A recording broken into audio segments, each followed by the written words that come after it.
Hi everyone. इस video में मैं बताऊंगी कि किस तरह से आप घर बैठे ही अपनी पुरानी से पुरानी ओसीडी का इलाज कर सकते हैं।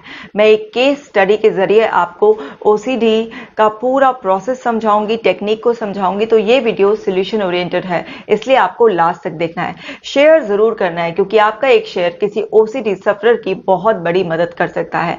कमेंट कर जरूर बताइएगा कि आपको ये वीडियो कैसा लगा, और अभी तक चैनल को सब्सक्राइब नहीं किया है तो जरूर करना है। और आपने मेरा ऐप तो डाउनलोड कर ही लिया होगा। मैं आपको बताती हूँ कि इस वीडियो में मैं बता रही हूँ एक लड़की का एग्जाम्पल जिसकी उम्र 28 साल है और उसको 3 तरीके की ओसीडी एक साथ अटैक कर गई। एक ओसीडी जिसमें वो चेक करती रहती थी बार बार। अब चेक भी वो क्या करती थी, जैसे उसने अपनी अलमारी लॉक की है ढंग से या नहीं की है, या फिर वो चेक करती थी अपना पर्स। बार बार दो चीजें उसको बहुत ज्यादा कंट्रोल करती थी। बार बार अपना पर्स चेक करना कि जो पर्स में सामान रखा है वो है या फिर नहीं है, या फिर अपनी अलमारी को चेक करना। साथ ही साथ उसको भगवान को लेकर कुछ सेक्स के विचार आते थे। इससे उसे बहुत ज्यादा परेशानी होती थी। वो पूजा करना चाहती थी लेकिन वो पूजा नहीं कर पाती थी, क्योंकि जब भी वो पूजा करने जाती थी तो उसके दिमाग में उसको ऐसी इमेजेस दिखाता था जिसमें सेक्सुअल एक्टिविटी हो रही है। तो इससे वो बहुत ज्यादा परेशान थी। जो थर्ड उसको एक ऑब्सेशन था वो था रेड कलर से। वो जहां पर भी रेड कलर किसी भी फॉर्म में देख लेती थी तो उसको बहुत ज्यादा प्रॉब्लम होती थी, फिर वो हाथ धोने लग जाती थी। तो ये 3 तरीके की मेन प्रॉब्लम लेकर मिक्स ओसीडी के साथ ये केस मेरे पास आया। तो मैं आपको पूरी जर्नी बताऊंगी कि किस तरीके से उस लड़की पर काम हुआ और उसकी ये तीनों तरीके की प्रॉब्लम किस तरह से सॉल्व हुई और अब वो एक अच्छी लाइफ जी रही है। तो चलिए इस वीडियो को शुरू करते हैं। सबसे पहले हम माइंड को समझते हैं।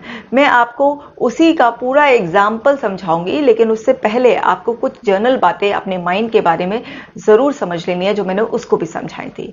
इस सर्कल को आप अपने माइंड से रेफर कीजिए कि जैसे ये सर्कल जो है वो आपका माइंड है।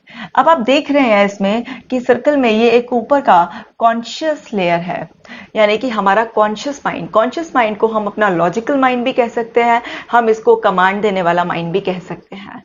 फिर आप ये देख रहे हैं रेड रेड डॉट, ये है हमारी एक क्रिटिकल लेयर, यानी कि हमारे सबकॉन्शियस लेवल पर जाने से पहले यहाँ पर चेकिंग होती है, फिल्टर लगते हैं। अब ये फिल्टर क्या होते हैं? ये फिल्टर 3 तरीके का फिल्टर हमारा दिमाग लगाता है डिलीट, डिस्टॉर्ट एंड जनरलाइजेशन। ये 3 तरीके का फिल्टर हमारा दिमाग लगाता है। कैसे लगाता है, क्यों लगाता है, मैं आपको सब बताऊंगी। और ये जो आप बड़ा वाला सर्कल देख रहे हैं ये समझ लीजिए हमारा सबकॉन्शियस माइंड है, और इसकी नीचे की जो लेयर है वहां पर हमारी प्रिमिटिव मेमोरीज रहती हैं। हम सभी लोग सिर्फ 2 तरीके के डर के साथ पैदा होते हैं। एक है फियर ऑफ लाउड नॉइज और फियर ऑफ फॉलोइंग।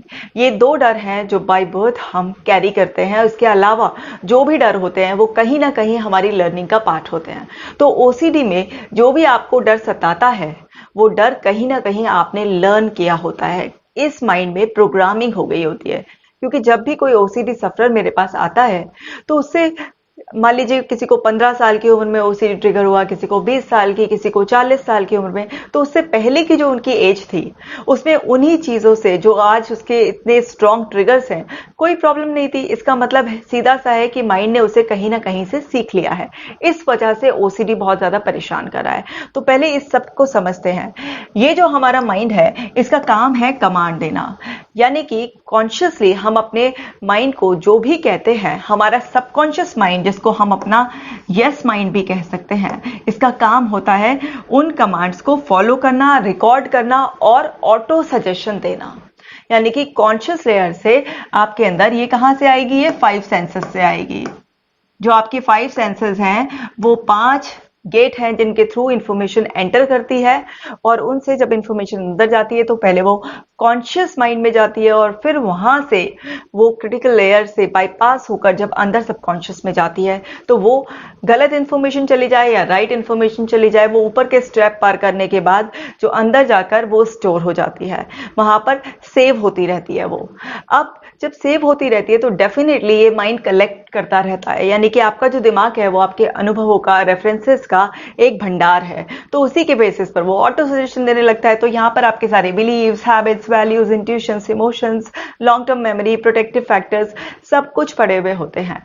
तो अब ओसीडी में क्या होता है, ओसीडी में आपका सबकॉन्शियस माइंड, जिसको आप इमोशनल माइंड भी कह सकते हैं, जिसको आप एक हैबिट माइंड भी कह सकते हैं, वो कंट्रोल करने लगता है। यानी कि ऑटोमेटिक कुछ ऐसी थॉट आती है जिसके लिए हम रेजिस्टेंस नहीं दे पाते हैं, जिसको हम कन्फ्रंट नहीं कर पाते हैं, बल्कि हम उस थॉट से कंट्रोल होकर रह जाते हैं। वो तरह तरह के फियर्स हमारे अंदर जनरेट करती है, बहुत ज़्यादा हमारे को पैनिक कर देती है, और उसकी वजह से हम कंपल्सिवली कुछ ना कुछ एक्ट करते रहते हैं। तो हमें समझना होगा कि इस माइंड को रीप्रोग्राम कैसे कर सकते हैं, यानी कि हमें इसकी रीप्रोग्रामिंग सीखनी है। अब इसकी प्रोग्रामिंग, रीप्रोग्रामिंग जो भी कुछ होगी वो होगी इस कॉन्शियस माइंड के थ्रू। अब मेरे पास क्लाइंट्स आते हैं, उनको बताया जाता है कि भाई आप सीपीटी की प्रैक्टिस करो, ईआरपी की प्रैक्टिस करो, हैबिट रिवर्सल थेरेपी की प्रैक्टिस करो। इस तरीके से उनको बहुत सारी टेक्निक्स की प्रैक्टिस कराई जाती है। या मेरे वीडियोस देखने के बाद भी लोग बोलते हैं कि मैम आपकी वीडियो देखी है, लेकिन ना 2 दिन, 4 दिन, 5 दिन, 10 दिन प्रैक्टिस करेंगे और उसके बाद उनके हौसले जो है ना वो धीरे धीरे मतलब ऐसे होने लग जाएंगे कि बिल्कुल गिव अप करने वाले हो जाएंगे। क्यों? क्योंकि कॉन्शियस माइंड के थ्रू जब आप कमांड देकर अपने माइंड को प्रोग्राम कर रहे होते हैं, तो आपके पास पहली जो प्रोग्रामिंग हुई भी होती है वो आपको कंट्रोल करने की कोशिश करती है, और उसके कंट्रोल से, डोमिनेंस से जो नया पैटर्न, जो कि अभी एक न्यू पैटर्न है, एक वीक पैटर्न है, बेबी पैटर्न है, वो उसका मुकाबला नहीं कर पाता। तो पुरानी वाली जो लर्निंग है वो कंट्रोल कर लेती है। देखिए, किसी चीज को फ्रेश लर्न करना और किसी चीज को रिप्लेस करने में बहुत बड़ा अंतर है। हमारा माइंड अगर किसी चीज को लर्न कर सकता है तो उसे अनलर्न भी कर सकता है, उसे रीलर्न भी कर सकता है। लेकिन एक फ्रेश, सपोज कीजिए आपने एक पेपर है और उस पर कुछ लिखा, सो वो जब आप फ्रेश पे लिखेंगे तो बात अलग ही होगी। लेकिन अगर आप उसे पहले इरेज कर उस पर दोबारा लिखेंगे तो उसके कुछ लाइट मार्क्स तो होंगे ना उस पर, और उसमें टाइम भी लगेगा, क्योंकि पहले लिखा हुआ आपको मिटाना पड़ेगा, फिर आपको दोबारा लिखना पड़ेगा। तो आप ऐसे कैसे कंपैरिजन कर सकते हैं कि फ्रेश लर्निंग और रीप्रोग्रामिंग में सेम टाइम लगेगा? याद कर लीजिए, अपने बचपन से लेकर अब तक आपने जो कुछ भी सीखा है उसे एक बार एकदम से कैसे सीखा है आपने? अगर आपने चलना भी सीखा तो कई दिनों की प्रैक्टिस से सीखा, बोलना, लिखना, पढ़ना, सब कुछ जो आपने सीखा वो कई दिनों की प्रैक्टिस के बेसिस पर आपने सीखा है। तो अब आप ओसीडी में जब अपने माइंड को रीप्रोग्राम करना सीखते हैं तो ये भी कुछ दिनों की प्रैक्टिस तो लगाएगा ही। अगर आप इतना इम्पेशेंट हो जाएंगे तो आप ओसीडी सफरर हमेशा के लिए हो जाएंगे। आपकी ओसीडी जो बहुत ही आसानी से ठीक हो सकती है, सिर्फ आपके कुछ दिन, कुछ महीने पेशेंस ना रखने की वजह से आपका एक बिलीफ बन जाएगा कि भाई ओसीडी ऐसी परेशानी है जो ठीक नहीं हो सकती है। ऑलरेडी ओसीडी के बारे में इतने मिथ हैं, मैं लगातार अपनी वीडियोस के थ्रू ओसीडी के मिथ्स को ब्रेक करने की कोशिश कर रही हूं। लेकिन अगर आप पेशेंस रखकर साथ नहीं देंगे तो ओसीडी कैसे आप अपनी दूर करेंगे? तो इस वीडियो को बहुत ध्यान से समझिए। तो मैं आपको बता रही थी कि ये माइंड जो है, कॉन्शियस माइंड, ये आपको कमांड देगा और सबकॉन्शियस माइंड आपकी कमांड्स के अकॉर्डिंग उसे फॉलो करेगा। अब अगर इसका पहले से कोई पैटर्न नहीं बना है तो उसको बनाना फिर भी आसान है, लेकिन अगर ऑलरेडी पैटर्न है तो उसको ब्रेक कर दोबारा से कंस्ट्रक्ट करने में थोड़ा सा टाइम लगता है। इसलिए सबसे पहला जो आपको रखना है वो रखना है पेशेंस, विश्वास रखना है कि आप ठीक हो सकते हैं। अब जरा समझिए इसको रीप्रोग्राम करने के क्या नियम होते हैं। ये हमारी कमांड्स पर चलता है। जब हम कोई भी कमांड देते हैं तो ये उन कमांड को फॉलो करता है। अब ऐसा भी मान सकते हैं आपकी कॉन्शियस माइंड आपका मास्टर माइंड है और आपका सबकॉन्शियस एक ओबीडेंट सर्वेंट की तरह काम करता है। जब तक आपकी राइट कमांड आ रही है, ये उस पर अच्छी तरीके से एक्ट कर रहा है और उन्हें सेव कर रहा है, और वो लौटाएगा भी आपको वही जो आप उसमें सेव करेंगे। लेकिन अगर आप कॉन्शियसली ही किसी चीज को रॉन्ग इंटरप्रिटेट कर लेंगे, किसी गलत बिलीफ को अपने अंदर सेट होने देंगे, या आपकी कमांड ही सही नहीं होगी, तो अब ये अपने मास्टर की बात कैसे टालेगा? तो ये हैबिट गलत और सही दोनों चीजों की बना सकता है।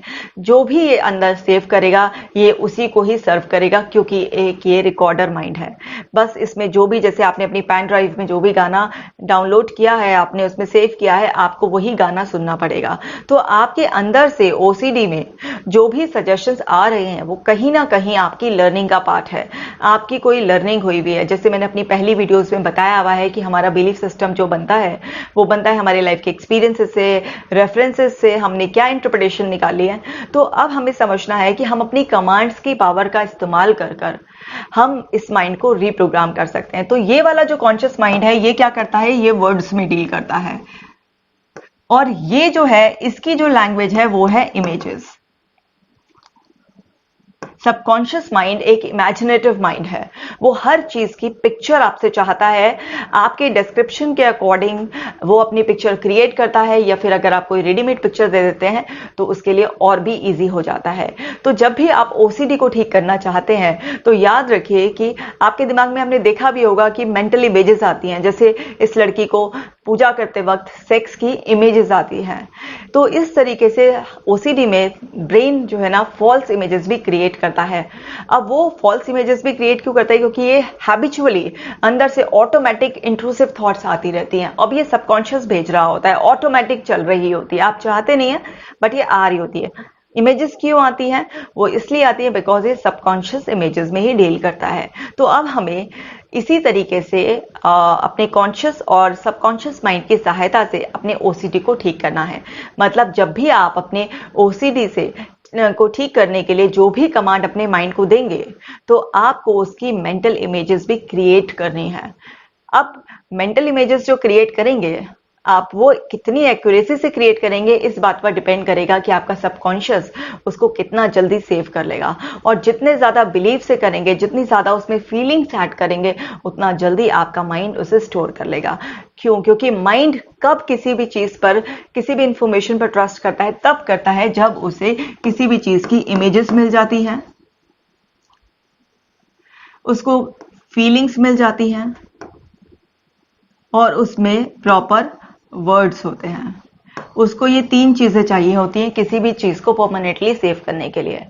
अब जब भी आप प्रैक्टिस करेंगे तो आप सही शब्दों का चयन करेंगे, प्लस उससे रिलेटेड तस्वीरें भी बनाएंगे और साथ ही साथ एहसास के साथ उसकी प्रैक्टिस करेंगे। क्योंकि प्रैक्टिस करते वक्त ये बहुत ही ज्यादा बड़ी गलती हो जाती है। सबकॉन्शियस की नेचर को समझना बहुत ही ज्यादा जरूरी है। सबकॉन्शियस माइंड एक यस माइंड है। अगर आप अपने आप से कहेंगे कि मेरी ओसीडी ठीक नहीं हो सकती है, तो यकीन मानिए कि सबकॉन्शियस वो सारे रीजन पैदा कर देगा कि आपकी ओसीडी ठीक नहीं हो पाएगी। लेकिन अगर आप ये बोलेंगे कि मेरी ओसीडी ठीक हो सकती है या मैं धीरे धीरे ठीक हो रहा हूं, तो सबकॉन्शियस माइंड उसी पर ही एक्ट करना स्टार्ट कर देगा और अपनी सारी पावर आपको हील करने में लगा देगा और आपको यकीन दिलाने की हर संभव कोशिश करेगा कि ऐसे ही प्रयास करते रहिए, आप ठीक हो रहे हैं। तो सब कुछ खेल आपकी कमांड्स का है। अब बहुत सारे ओसीडी के लोग बस अपने वीक बिलीव्स के जरिए बार बार यही रिपीट करते रहते हैं। कहीं से पढ़ लिया, कहीं से सुन लिया कि ओसीडी ठीक नहीं हो सकती है, तो वो बार बार रिपीटेडली वही कमांड देते रहते हैं। सबकॉन्शियस वही चीज बार बार रिपीट कर कर पक्का कर रहा होता है अपनी लर्निंग, और आपकी प्रैक्टिस कोई आपको हेल्प नहीं करती है और आप 10-15 दिन प्रैक्टिस कर कर छोड़ देते हैं। मैं आपसे हमेशा कहती हूँ कि कम से कम आपको 7-8 महीने ओसीडी के लिए जो कॉग्निटिव रिस्ट्रक्चरिंग है उसकी प्रैक्टिस करनी पड़ेगी। भाई प्रैक्टिस कर कर ही तो आप परफेक्ट बनेंगे। तो प्रैक्टिस करने के लिए आपको जो रीप्रोग्रामिंग के समय ध्यान रखना है वो ये ध्यान रखना है कि ये जो सबकॉन्शियस माइंड है ये ना पर भी, यानी कि नो वाली कमांड्स पर भी उतना ही ज्यादा एक्ट करता है जितना यस कमांड्स पे, बिकॉज इसे किसी भी कमांड को रिजेक्ट करना नहीं आता है। तो अब आप कमांड देते वक्त बहुत ज्यादा ध्यान रखेंगे कि जब भी आप अपना थॉट लॉग लिख रहे हैं, एबीसी टेक्निक को यूज कर रहे हैं या किसी और भी टेक्निक को यूज कर रहे हैं, तो आप सारी जो कमांड है वो पॉजिटिव अफर्मेशन में ही लिखेंगे। जैसे अब मैं 5 बार हाथ नहीं धोऊंगी की बजाय अब मैं सिर्फ 2 बार हाथ धोऊंगी, या मैं एक ही बार हाथ धोकर सेटिस्फाइड फील करूंगी। इस तरीके से कमांड लिखनी है। अब आपको अंतर समझ में आ गया है। अब मैं चेक नहीं करूंगी की बजाय अब मैं एक बार अलमारी बंद करने के बाद कॉन्फिडेंट फील करूंगी। तो दोनों कमांड्स में बड़ा अंतर है। चेक नहीं करूंगी फिर से वही चीज दिमाग में ट्रिगर हो जाएगी और आपको फिर से एक इम्पल्स सी उठेगी कि मुझे एक बार चेक कर लेना चाहिए। लेकिन आपने कि एक बार अलमारी बंद करने के बाद मैं कॉन्फिडेंट फील करूंगी, तो देखिए वो कॉन्फिडेंट फील करूंगी तो उससे रिलेटेड आपके अंदर इमोशंस, बिलीव्स ट्रिगर होंगे। तो आपकी जो लैंग्वेज है वो बहुत ज्यादा इंपॉर्टेंट रखती है। तो मैंने आपको बताया कि आपको नो में अपने सबकॉन्शियस ब्रेन को कोई भी कमांड नहीं देनी है। दूसरा, सबकॉन्शियस माइंड आपकी स्पेसिफिक कमांड पर बहुत जल्दी एक्ट करता है। जितना स्पेसिफिक कमांड आप उसे देते हैं वो उतना जल्दी उस पर एक्ट करता है। अगर आप उसे कोई वेग कमांड देते हैं तो वो डिले एक्ट करता है या फिर वो एक्ट ही नहीं करता है। जैसे फॉर एग्जाम्पल, अगर आपके रूम में कोई और आपका पार्टनर बैठा हो और आपको उससे कोई सामान मांगना हो और आप उससे बोलो कि अरे वो उठाकर दे देना, अब वो क्या उठाकर दे देना, वो इंसान कंफ्यूज ही हो जाएगा कि क्या देना है। अगर आप उसे साफ साफ बता दो कि वो डायरी आपके पास जो रखी है उसे उठाकर दे देना, तो वो डायरी उठाकर आपको दे देगा। तो ये हुई एक स्पेसिफिक कमांड। तो जब भी ओसीडी का पेशेंट होता है वो बस मेरी ओसीडी ठीक हो जाएगी, मेरी ओसीडी ठीक हो जाएगी, कैसे हो जाएगी? मेरे लगातार प्रयास से मेरी ओसीडी ठीक हो रही है। अब मैंने 4 बार की बजाय एक ही बार हाथ धोना शुरू कर दिया है, तो ये एक पॉजिटिव साइन है जिससे कि मेरी ओसीडी ठीक हो रही है। तो ये बड़ी एक स्पेसिफिक कमांड है विद एविडेंस, जिससे कि आपका माइंड इस पर और एक्ट करेगा। तो आपको हमेशा स्पेसिफिक कमांड देनी होती है, बिकॉज इसको क्या पसंद है? इसको स्पेसिफिक कमांड पसंद है। तो कमांड्स आपकी कैसी होनी चाहिए? स्पेसिफिक होनी चाहिए। और आपको पता है कि ये तो एक रिकॉर्डर माइंड है, तो आप जितना स्पेसिफिक कमांड, जितना पॉजिटिव कमांड्स देंगे, ये उन्हें स्टोर करना स्टार्ट कर देगा। और जैसे ही इसकी आप कुछ दिनों तक प्रैक्टिस कराएंगे तो ये वो ऑटो सजेशन दे देगा, पिछले ऑटो सजेशन को रिप्लेस कर देगा। तो आपको ये चीज समझनी बहुत ज्यादा जरूरी है। आप जितना ज्यादा इस प्रोसेस को प्लेजेंट रूप में इसे डिस्क्राइब करेंगे उतना सबकॉन्शियस आपको सपोर्ट करेगा रीप्रोग्रामिंग में। जितना आप पेन की तरह से इसको एक्सप्लेन करेंगे ये उतना ज्यादा रेजिस्टेंस शो करेगा, क्योंकि सबकॉन्शियस माइंड हर चीज को पेन और प्लेजर की तरह से देखता है। इसके लिए कोई भी चीज क्या होती है? पेन या फिर प्लेजर होती है। अब ये पेन और प्लेजर कैसे निकालता है भाई? ये पेन और प्लेजर निकालता है यहां से जो कमांड है इसका डिस्क्रिप्शन कैसे आ रहा है। सपोज आपने ओसीडी के टाइम पर 6-8 महीने प्रैक्टिस करते करते यार ये रोज रोज का ये है, इतनी प्रैक्टिस करनी पड़ती है, अब एक्सरसाइज करो, अब डाइट का ध्यान रखो, इतना लिख लिख कर तो मेरे हाथ ही दुख गए हैं, ये है वो है। अब क्या बना रहे हैं आप? इस प्रैक्टिस के जो प्रोसेस को, इस जर्नी को आप एक पेन की तरह से डिस्क्राइब करें तो सबकॉन्शियस माइंड आपको गिव अप करने की सलाह देने लग जाएगा। अगर आप इसी को एक प्लेजेंट जर्नी बना देंगे कि हर दिन प्रैक्टिस करने के बाद मेरी ओसीडी बहुत ज्यादा ठीक होती जा रही है, मैं हर दिन बेटर फील कर रहा हूं और अब मुझे बहुत जल्दी उम्मीद है कि जल्दी से मेरी ओसीडी पूरी तरीके से क्योर हो जाएगी, मुझे यकीन है कि मेरे एफर्ट्स रंग ला रहे हैं, वगैरह वगैरह। आप अपने आप को इस तरह से राइट डिस्क्रिप्शन दे रहे हो, मोटिवेट कर रहे हो, तो यही जर्नी आपके लिए एक प्लेजरेबल जर्नी बन जाएगी और आपका सबकॉन्शियस माइंड आपको सपोर्ट करेगा, आपको और प्रैक्टिस करने का मन करेगा। तो ये गलती होती है एक ओसीडी सफरर से प्रैक्टिस करते वक्त। इसके और भी बहुत सारे रूल्स हैं, वो मैं आपको आगे आने वाली वीडियोस में बताती रहूंगी। फिलहाल अभी इतना ही जरूरी था, आगे समझते हैं। अभी मैंने आपको बताया था कि माइंड फिल्टर लगा देता है, डिलीट, डिस्टॉर्ट एंड जनरलाइजेशन। तो उसके बारे में बताते हैं हम। जब भी कोई एक्सटर्नल इवेंट होता है बाहर, तो वो क्या पैदा करता है? वो इंफॉर्मेशन पैदा करता है। यानी कि हर इवेंट में इंफॉर्मेशन पैदा करने की ताकत होती है। अब ये इंफॉर्मेशन आपके अंदर जाती है तो ऑलरेडी जो आपकी लैंग्वेज, मेमोरीज, डिसीजंस, आपकी वैल्यूज, बिलीव्स, एटीट्यूड्स, जो भी कुछ लर्निंग हुई भी होती है उसके बेसिस पर ये फिल्टर काम करता है। कुछ इंफॉर्मेशन को डिलीट कर देता है, कुछ को डिस्टॉर्ट कर देता है और जनरलाइज कर देता है। एग्जाम्पल से समझ लेते हैं। अब मान लीजिए आपका ऑलरेडी बिलीफ किसी भी चीज के लिए बना हुआ होता है, जैसे कि फॉर एग्जांपल आपका मनी के लिए बिलीफ बना हुआ है कि पैसे कमाना इतना आसान नहीं होता है और पैसे कमाने के लिए तो बहुत मेहनत करनी पड़ती है, हर एक के नसीब में तो पैसा भी नहीं होता है, वगैरह वगैरह। अब आपने ऐसा कोई मोटिवेशनल वीडियो देखा या कहीं भी कोई सेमिनार अटेंड किया जहां पर यह बताया जा रहा है कि मनी कमाना तो बहुत ही आसान है और ऐसा लगेगा कि जैसे आपके सामने पेड़ है और जाओ और तोड़ के ले आओ, इतना आसान होता है। तो आपका ब्रेन आपके प्रीवियस बिलीव्स को देखेगा, वैल्यूज को चेक करेगा, अंदर अंदर जो लर्निंग हुई हुई है, और उसके बेसिस पर जब वो मैच नहीं करेगी तो वहां पर क्या है, उसे रिजेक्ट कर देगा, यानी कि उस इंफॉर्मेशन को डिलीट कर देगा। डिस्टॉर्ट करने का मतलब है जो चीज जैसी है उसे वैसी प्रेजेंट ना करके उसे घुमा फिरा देना। तो अब क्या होता है, किस किस तरीके के लगाता है, वैसे मैंने कॉग्निटिव डिस्टॉर्शंस पर पूरी की पूरी सीरीज बनाई हुई है, आप वो देख लीजिएगा, लेकिन मैं जर्नल बताती हूँ। जैसे किसी चीज को मैग्नीफाई कर बता देगा, जो बात जैसी होगी नहीं लेकिन उसको बहुत बड़ा चढ़ाकर हमारा दिमाग बता देगा। अब जैसे हम एग्जाम देकर आते थे, पूरा पेपर ठीक हुआ है लेकिन एक क्वेश्चन गलत हो गया, तो दिमाग उसी चीज को इतना मैग्नीफाई कर बताता था हमारी एक मिस्टेक को कि कैसे हो गया कैसे हो गया, उसमें घंटों तक दिमाग अटका रहता था।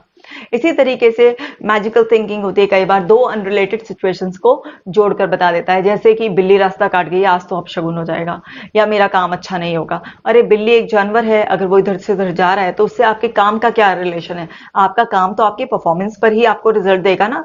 लेकिन दो अनरिलेटेड चीजों को आपस में जोड़कर देखना, मैजिकल थिंकिंग, इस तरीके से भी डिस्टॉर्टेड वे में वो कर सकता है। पर्सनलाइज कर सकता है, किसी भी इवेंट का सिचुएशनल मीनिंग ना निकालकर वो पर्सनल मीनिंग निकालने लगता है। डिस्क्वालिफाइंग द पॉजिटिव, यानी कि अगर आपको 10 लोगों ने अप्रिशिएट किया लेकिन किसी एक ने आपकी किसी भी वीकनेस पर पिन पॉइंट कर दिया, तो बस उस नेगेटिव फीडबैक पर ही आपकी सुई अटक गई है दिमाग में। ओवर जनरलाइजेशन, लाइफ के एक दो फेलियर के बेसिस पर पूरी लाइफ को ही जनरलाइज कर देना और उसकी ब्रॉडर इंटरप्रिटेशन निकालना, इस तरीके के मल्टीपल डिस्टॉर्शंस होते हैं, जिसकी मैंने ऑलरेडी सारी वीडियोस बनाई हुई हैं, आप देख लीजिएगा। तो डिस्टॉर्टेड वे में भी हमारे अंदर इंफॉर्मेशन प्रेजेंट होती है, और साथ ही साथ जनरलाइजेशन, यानी कि जो दूसरों का एग्जाम्पल है उसे भी अपने ऊपर अप्लाई करने लगना बिना उसको एविडेंस देखे। जैसे अभी कोरोना का एग्जाम्पल दे देती हूँ, जिन लोगों को कोरोना हुआ है उनको डर लगना तो एक अलग बात है, लेकिन जिनको नहीं भी हुआ है तो वो जनरलाइज्ड इंफॉर्मेशन के बेसिस पर उनके अंदर भी सेम वैसा ही फियर है। तो हमारा माइंड क्या करता है, दूसरों के एक्सपीरियंस से, हमारे पास्ट एक्सपीरियंसेस से बहुत सारी सिचुएशन को जनरलाइज कर देता है। जैसे अगर किसी को एक डॉग ने काटा है तो अब उसे केवल उसी कुत्ते से नहीं, उसे सारे कुत्तों से डर लगने लगा, तो ये भी एक जनरलाइजेशन का एग्जांपल है। तो ये 3 फिल्टर लगाता है और इसके बेसिस पर इंटरनल रिप्रेजेंटेशन होती है और फिर हमारी एक स्टेट डिसाइड होती है माइंड की। अब ओसीडी के केस में क्या होता है, ये स्टेट में डेफिनेटली फियर होता है, यहाँ पर एंग्जाइटी वाली स्टेट बनती है हमारी, और फिर हमारे कुछ फिजिकल सिम्टम्स भी आते हैं, और कई बार फिजिकल सिम्टम्स नहीं आते हैं, डायरेक्ट हमारे बिहेवियर में वो चीज रिफ्लेक्ट हो जाती है। तो इस तरीके से हमारा दिमाग काम करता है। अब जरा समझ लेते हैं उस लड़की का एग्जाम्पल। तो ये फिर से मैंने एबीसी शीट खोल ली है। तो ये 28 साल की लड़की मेरे सामने जब आई तो इसको 3 तरीके की प्रॉब्लम थी, अपना पर्स चेक करना, अपनी अलमारी चेक करना, इसको ये बहुत बड़ी प्रॉब्लम थी, उसको रेड कलर से बहुत ज्यादा प्रॉब्लम होती थी, और वो फिर उसके वजह से हाथ धोना शुरू कर देती थी, और भगवान को लेकर उसको सेक्स के विचार आते थे। तो अब मैंने जब उससे पूछा तो कि भाई एक बात बताओ कि तुम्हारे अंदर, एक एक करके बात करते हैं, इनसे रिलेटेड क्या क्या बिलीफ पड़े हुए हैं। तो हमने सबसे पहले, उसने बोला कि मुझे रेड कलर से बहुत ज्यादा प्रॉब्लम होती है, आप रेड कलर वाला सॉल्व करो। तो रेड कलर को लेकर मैंने पूछा कि भाई रेड कलर को लेकर पहले प्रॉब्लम होती थी क्या शुरू से? उसने कहा नहीं, मैं रेड कलर का सूट भी पहनती थी, और मैं रेड कलर का मेरे पास पर्स भी था, और मैंने बिंदी भी लगाती थी, ये सब चीजें उसने मुझे बताया कि रेड कलर को लेकर कोई भी प्रॉब्लम नहीं थी, और मैं देवी की पूजा भी करती थी, उनकी चुनरी भी रेड कलर की होती है। इस तरह से उसने मुझे बताया।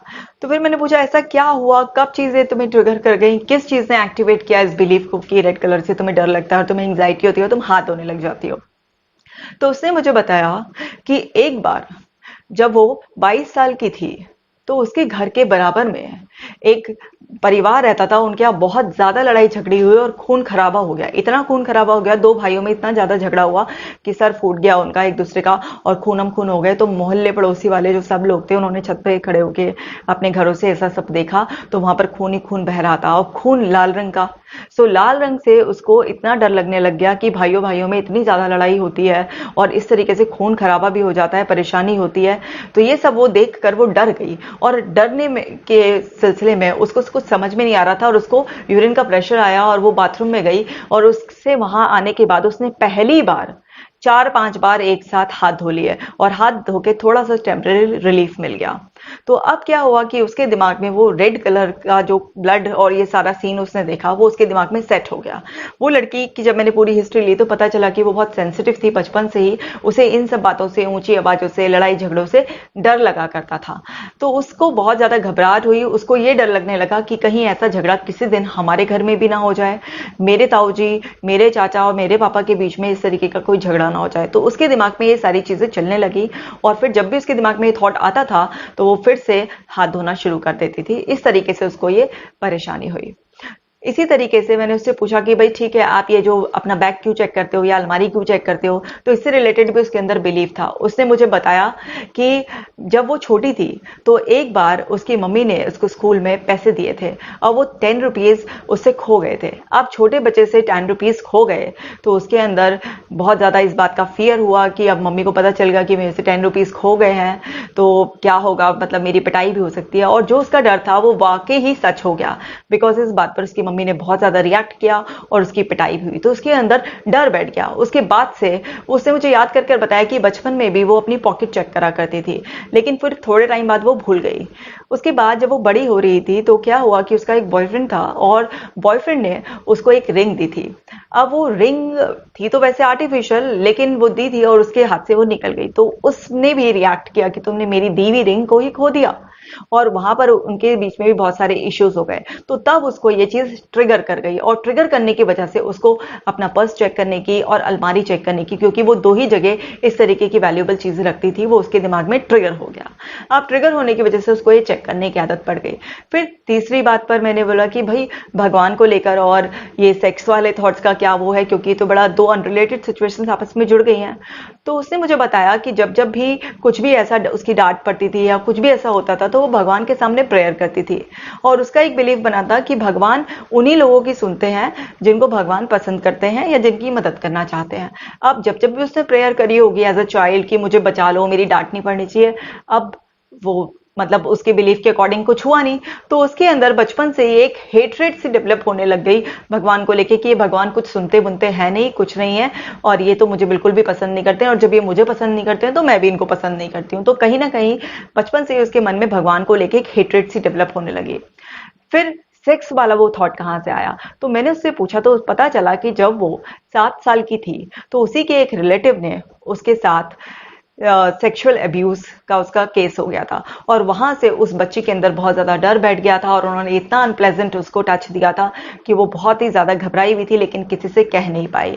जब वो बड़ी हुई तो 14 साल की जब वो थी तो 14 साल की एज में भी वहां पर उसी के ही स्कूल में एक लड़के ने उसको इसी तरीके से हैरेस किया और वहां पर उसका वो फियर और रीइंफोर्स हो गया। जब वो बड़ी हुई उसके बॉयफ्रेंड ने भी उसको सेक्स को लेकर बहुत कन्विंस करने की कोशिश की कि ये सब चीजें ठीक है, कोई ये चीज गलत नहीं है, तो उसके मन में सेक्स को लेकर भी एक हेट्रेट सी डेवलप हो गई। तो अब वो अंदर भगवान को लेकर भी नाराजगी थी और सेक्सुअल उसको लेकर भी नाराजगी थी। तो क्या हुआ कि दो अनरिलेटेड सिचुएशंस भी हमारे अंदर जुड़ जाती हैं। तो हमारा दिमाग क्या करता है, जनरलाइजेशन और मैजिकल थिंकिंग, मैग्निफिकेशन, इस तरीके के कई सारे जो डिस्टॉर्शंस हैं वो अप्लाई करने लगता है। तो ये सारी चीजें अब उसके साथ हो रही थी, तो हमने उसके बिलीफ और बिलीफ के पीछे के बिलीफ भी एक्सेस कर लिए थे। तो फिर उसने इन सब में मॉडल में जब ये रखकर देखा कि भाई एक्टिवेटिंग इवेंट क्या होता था, जब भी वो भगवान को देखती थी तो इस तरीके का थॉट आ जाता था उसके दिमाग में। तो यहां पर एक्टिवेटिंग इवेंट में लिखा बिलीव उसके जो भी थे और बिलीफ से पीछे के बिलीफ भी हमने एक्सेस कराए। अब बिलीफ के पीछे के एक्सेस कराए तो कॉन्सिक्वेंसेस जो थे वो सारे नोट करने के बाद जब डिस्प्यूट कराया कि भाई ये जो तुम्हारा बिलीफ बन रहा है वो ये सारा प्रीवियस बिलीफ की वजह से बन रहा है, और ये जो मैंने अभी आपको एग्जांपल देकर बताया, तो जब इनको वैलिडेट कराया, इनको बार बार डिस्प्यूट कराया, तो उसे समझ में आ गया कि ये सब मेरे अंदर ऑलरेडी बिलीफ से रिलेटेड स्टोर्ड है, इस वजह से मेरे को एंग्जाइटी फियर प्रोड्यूस कर रहे हैं, इस वजह से मेरा एक कंपल्सिव हैबिट बन गया है। तो ये सब चीजों का डिस्प्यूट करने के बाद जो पुराने कॉन्फ्लिक्ट्स रिजॉल्व करवाए वहां से, जैसे उस आदमी को जिसने उसका बदतमीजी की थी माफी दिलवाई, या जो उसके अंदर फियर बैठ गया था जिसकी वजह से उसको चेक करने की आदत पड़ गई थी रिंग खोने की वजह से, या उसके 10 रुपए जब खोए थे उसकी मम्मी ने रिएक्ट किया था, वो सारी बिलीफ्स उसके अंदर से सॉल्व कराए, उन्हें डिस्प्यूट कराया, इसकी उसने खूब प्रैक्टिस करी, तब जाकर उसका इफेक्टिव न्यू बिलीफ बना और उसके emotions, psychological, physical, behavioural sub level पर उसका बिल्कुल ठीक हो गया। तो इस तरीके से उसने मेरे साथ 8 मंथ्स की जर्नी तय करी, बिल्कुल पेशेंस के साथ, और 8 मंथ्स की जर्नी तय करने के बाद वो बिल्कुल ठीक हो गई। तो आई होप इसी तरह से आप भी ठीक हो जाएंगे और आप इसकी प्रैक्टिस 8 महीने तक बहुत ही पेशेंस के साथ करेंगे। तो आज इस वीडियो में इतना ही। आप मुझसे जुड़े रहिए। मिलती हूँ अगली वीडियो में। Take care.